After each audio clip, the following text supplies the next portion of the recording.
Hello बच्चों, let's read this question. The question says among LiCl, BeCl2, BCl3 and CCl4 the covalent bond character follows the order. ये हमें options दिए गए, हमसे पूछा है कि कोवलेंट बॉन्ड कैरेक्टर का ऑर्डर क्या होगा, किसमें, LiCl में, BeCl2 में, BCl3 में एंड CCl4 में. The key concept for this question is covalent bond character. Covalent bond character. अगर हम लोग बात करते हैं लिथियम की इलेक्ट्रॉनिक कॉन्फ़िगरेशन क्या होती है हमारे पास. लिथियम की इलेक्ट्रॉनिक कॉन्फ़िगरेशन है हीलियम 2s1, राइट. लिथियम जो है वो आसानी से एक इलेक्ट्रॉन लूज कर देगा और क्या बना देगा, Li प्लस आयन बना लेगा और ये अचीव कर लेगा अपने नियरेस्ट नोबल गैस कॉन्फ़िगरेशन को, राइट. नेक्स्ट बात करते हैं बेरिलियम की. बेरिलियम में हमारे पास जो इलेक्ट्रॉनिक कॉन्फ़िगरेशन है वो क्या है, हीलियम 2s2. ये भी क्या कर सकता है, आराम से दो इलेक्ट्रॉन्स को लूज करके नियरेस्ट नोबल गैस कॉन्फ़िगरेशन को अचीव कर सकता है, राइट.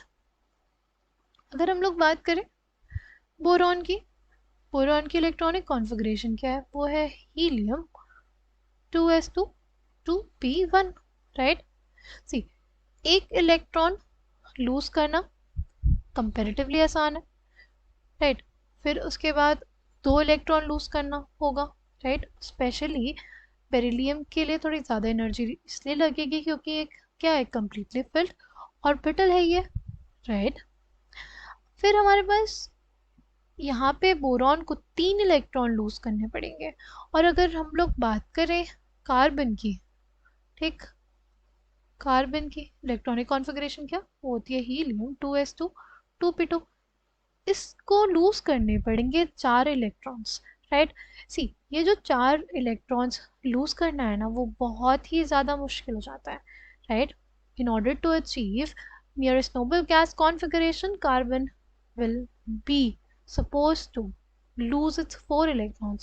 losing 4 electrons बहुत ही ज़्यादा क्या होता है, मुश्किल होता है, ठीक है. 4 इलेक्ट्रॉन्स का लॉस नहीं हो पाता, ठीक. क्यों नहीं हो पाता, सी, पहला इलेक्ट्रॉन यूज करेगा तो हमारे पास एक पॉजिटिव साइन आएगा, दूसरा इलेक्ट्रॉन लूज करेगा तो 2+ हो जाएगा, फिर तीसरा इलेक्ट्रॉन लूज करेगा तो क्या बचेगा, यहाँ पे 3+ हो जाएगा. देख रहे हो, अगर हमारे पास पॉजिटिव चार्ज बढ़ेगा, इलेक्ट्रॉन निकलते जाएंगे तो इफेक्टिव न्यूक्लियर चार्ज बढ़ता जाएगा.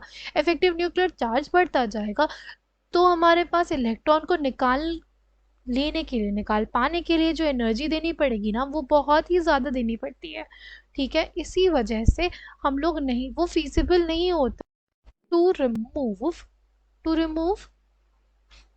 4 इलेक्ट्रॉन्स फ्रॉम कार्बन. बोरॉन में भी ये रीज़न होता है, राइट. एक इलेक्ट्रॉन निकला, ठीक, एक इलेक्ट्रॉन निकला, फिर क्या होगा, B+ आएगा, राइट. फिर दूसरा इलेक्ट्रॉन निकलेगा तो B2+ आएगा. तीसरे इलेक्ट्रॉन को निकाल पाने के लिए हमें बहुत ही ज़्यादा क्या देनी पड़ेगी, एनर्जी देनी पड़ेगी, बहुत ही ज़्यादा आयनाइजेशन एनर्जी लगती है. इसी वजह से हम लोगों को यूजुअली बोरॉन और कार्बन के क्या देखने को मिलते हैं, कोवलेंट कंपाउंड्स देखने को मिलते हैं. वो बनाते हैं कोवलेंट बॉन्ड्स. कोवलेंट बॉन्ड्स क्या होते हैं, covalent bonds are basically those bonds which are formed by sharing of electrons. Covalent bonds क्या होते हैं, covalent bonds are bonds formed by sharing of electrons. ऐसे बॉन्ड्स जो बनते हैं शेयरिंग ऑफ इलेक्ट्रॉन से, उन्हीं को हम लोग क्या बोलते हैं, उन्हीं को बोलते हैं हम लोग कोवलेंट बॉन्ड्स, ठीक. तो अगर हम लोग बात करें कि सबसे ज़्यादा टेंडेंसी किस में होगी कोवलेंट बॉन्ड कैरेक्टर शो करने की, वो हो जाएगी हमारे CCl4 में, फिर हमारे BCl3 में, फिर BeCl2 में और सबसे कम किस में, LiCl में.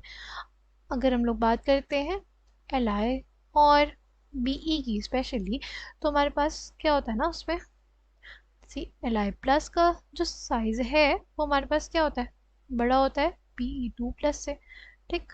और हम लोग जानते हैं अकॉर्डिंग टू फजान्स रूल कि जितना छोटा कैटायन होता है उतनी उसकी टेंडेंसी होती है to polarise the electron cloud of the anion. ठीक, तो small cation greater polarising power, यानी उसमें क्या रहेगा, ग्रेटर, वो ज़्यादा उसकी रहेगी क्या, पोलराइज करने की पावर। पोलराइज करेगा तो क्या होगा, जो हमारा एनायन होगा उसका जो इलेक्ट्रॉन क्लाउड और जो कैटायन होगा उसका जो इलेक्ट्रॉन क्लाउड होगा वो आपस में ओवरलैप कर जाएंगे तो क्या हो जाएगा, ग्रेटर कोवलेंट कैरेक्टर आ जाएगा। ठीक, इसी वजह से हमारे पास इस क्वेश्चन का करेक्ट आंसर क्या हो जाएगा, ऑप्शन बी, LiCl में सबसे कम, फिर हो जाएगा बी ECl2 में, फिर BCl3 में, एंड फिर CCl4 में। CCl4 में सबसे ज़्यादा कोवेलेंट कैरेक्टर, फिर BCl3 में, फिर BeCl2 में, फिर LiCl में। I hope you understood it well, thank you and all the best.